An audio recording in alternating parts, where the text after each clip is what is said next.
আজি আমি তরারে বানাই দেখা এমনি গরুর বটবো না তো আমি কেজি পেঁয়াজ কাঁচামরিচ টমেটো ব্লেন্ড করলে আদা বাটা রসুন বাটা বাদাম বাটা সর্ষে বাটা টক দই ব্যাগিন লই না এখন কিছু মায় আগে বটিন বালা করি সিদ্ধ করি হলুদ দিয়ে নেপরে সিদ্ধ করি লাগে তাই কেজি আগে আগে ব্যাগি মশলা যা আছে এগিন ব্যাগ দিল তারপর হলুদ মরিচ মশলা লবণ যা যা আছে ব্যাগ দিয়ে না এখন কিছু বাড়া করি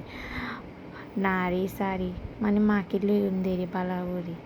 লই নে কিছু এখন রেশকি গো চুলত তুলি দিও তাই কি যে কানা পানি গরম মশলা যা যা লাগে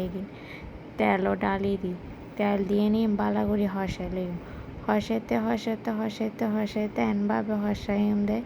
যেনকি গরুর বটরুকু ক্রান্ত হয় যেনকি যাগো যাই নে এখন কিছু মেরে টমেটো দিয়ে দিও টমেটো দিয়ে